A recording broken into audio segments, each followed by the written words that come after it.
अस्सलामुअलैकुम वरहमतुल्लाहि वबरकातुहू। कैसे मेरी प्यारी बहनें, आप सब उम्मीद करती हूँ खैरियत से होंगे। आज हम आलू के कबाब की रेसिपी लेके आपके साथ में हाज़िर हुई हूँ। ये मेरे पास आधा किलो आलू है, इसे अच्छे से मैंने बॉईल कर लिया। बॉईल करके इसे ज़रा दरदरा सा मैश कर लिया। ठीक है, इसे बहुत ज़्यादा हमें वो नहीं करना बिल्कुल। अक्सर लोग आलू के कबाब का जो ये पेस्ट होता है इसको बिल्कुल बारीक कर देते हैं, तो बिल्कुल बारीक नहीं करें, थोड़ा थोड़ा सा इसको ऐसा रखें, थोड़ा सा ये लगे कि आलू के ही कबाब हैं। इसके अंदर हम जो सामान डालेंगे मैं आपको बता दूं। ये भुना कुटा मसाला है, इसके अंदर साबुत गोल लाल मिर्च, सफ़ेद ज़ीरा और साबुत धनिया, इस सब को अच्छे से भून के कूट लिया मैंने। साबुत गोल लाल मिर्चें हैं, साबुत धनिया है और सफ़ेद ज़ीरा है। ये 2 टेबल स्पून बन के तैयार हो गया। इसे मैंने इसमें डाल दिया। इसके बाद हम इसमें डालेंगे पिसा गरम मसाला और सफ़ेद ज़ीरा। पिसा गरम मसाला थोड़ा सा इसमें क्वांटिटी में ज़्यादा जाता है, 1 टीस्पून डाला है मैंने। गरम मसाले से बहुत अच्छा इसमें टेस्ट आता है। अच्छा जी, इसके बाद है चावल का आटा। अच्छा, चावल का आटा अगर आपके पास मौजूद है तो आप मतलब वही ले लें, नहीं तो आप खुद ज़रा दरदरा सा पीस के थोड़ा सा इसमें चावल का आटा भी ऐड कीजिए। मेरे पास ये बाज़ार का पिसा हुआ था, ये मैंने इसलिए इसमें डाला है। चावल के आटे से इसके अंदर ना एक क्रंचीपन आता है कबाब के अंदर, जैसे टेस्ट इसका चेंज हो जाता है। अच्छा, हरे मसाले में है कसूरी मेथी है। मेथी आलू के कबाब में लाजमी डाला करें, बहुत बढ़िया, बहुत मज़ेदार सा टेस्ट देती है।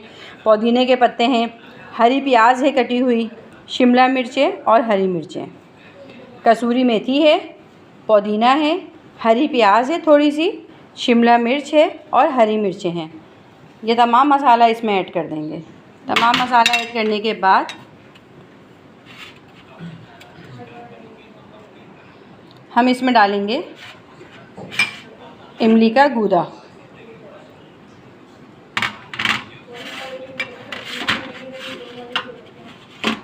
वन टेबल स्पून के करीब हम खटास के लिए इसमें डालेंगे इमली का गूदा। ये सब डाल के अब हम इसे खूब अच्छी तरह मिक्स कर लेते हैं। खूब अच्छे से देखें, इसे मैंने मिक्स कर लिया। मिक्स करने के बाद अब हम इसकी जिस तरह शामी कबाब की टिक्कियाँ बनाते हैं, इसकी इस तरह हम तमाम टिक्कियाँ बना लेंगे। अच्छा, मैंने इसके अंदर कोई कुटी लाल मिर्च, पिसी लाल मिर्च ये कुछ यूज़ नहीं किया। 1 चम्मच अभी मैंने इसमें चाट मसाला और थोड़ा सा ऐड किया, क्योंकि मैंने इसमें पिसी लाल मिर्च नहीं डाली थी। ठीक है, मैंने पिसी लाल मिर्च नहीं डाली तो इसमें 1 टेबल स्पून मैंने चाट मसाला ऐड किया। अब हम इसकी जिस तरह शामी कबाब की टिक्कियाँ बनाते हैं इस तरह अब हम इसकी टिक्कियाँ बना लेते हैं। अच्छा, जो इसमें हमने चावल का आटा डाला है ना, आप इस रेसिपी को जब ट्राई करेंगी, जब आप इसको खाएंगी तो आपको खुद पता चलेगा कि उससे कितना डिफरेंट इसके अंदर फ्लेवर आता है। तो चलिए, बातें तो होती रहेंगी, मैं अभी जो है इसकी टिक्कियाँ बना लेती हूँ। ये देखें, कबाब की टिक्कियाँ हमने बना ली हैं और क्या कहते हैं, बिल्कुल नरम हाथ से। अच्छा, आप कबाब की कभी भी ये बनाया करें ना तो पानी लगा के जो है हाथ पे फिर बनाया करें। थोड़ा सा पानी हाथ पे लगाने से ये होता है, ये हाथ पे चिपकता नहीं है और टिक्कियाँ इसकी ज़रा फिनिशिंग से बन जाती हैं। अच्छा, इस टाइम पे आप चाहें तो अंडा लगाएं और नहीं चाहें कोई इतनी ज़रूरी नहीं है। अंडे में डिप करके आप इसको फ्राई करें। अंडा लगाने से ज़रा अच्छा इस पर एक वो आ जाता है, लेयर आ जाती है।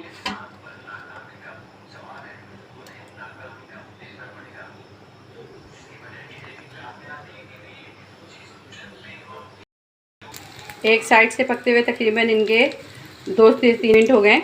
अच्छा, आप इसको स्लो आंच पे फ्राई कीजिएगा। आलू के कबाब है, जितना स्लो आंच पे आप करेंगी तो उतने ही अंदर तक के अच्छे से सीखेंगे। अब हम इसका साइड चेंज करते जाते हैं। इसमें आप चाट मसाला, भुना हुआ मसाला, अक्सर लोग इसमें अनारदाना डालते हैं पर मैं इमली डालती हूँ। इमली के गूदे से बहुत अच्छा है कि इसमें जो है ना खटास वाला फ्लेवर, और पिसा हुआ गरम मसाला आप डालेंगी तो ये लगेगा नहीं कि आप गोश्त के कबाब खा रही हैं या आलू के। बहुत टेस्टी इसमें फ्लेवर आता है। मैंने कच्ची प्याज यूज़ नहीं की, मैंने इसमें हरी प्याज यूज़ की है। कच्ची प्याज से भी अच्छा बनते हैं, पर मैं इसमें हमेशा आलू के कबाब में हरी प्याज, पुदीना और शिमला मिर्च, हरी मिर्चें ये ज़्यादा यूज़ करती हूँ। इससे बहुत एक डिफरेंट, देखें लुक भी कितना प्यारा आ रहा है और टेस्ट भी बहुत चेंज आता है। और चावल के आटे से तो बहुत ही खस्ता क्रंची एक लेयर इस पे आती है, जब आप खाते हैं तो जब पता चलता है। बस ये फ्राई हो जाते हैं तो मैं आपको इसको डिश आउट करके दिखाती हूँ।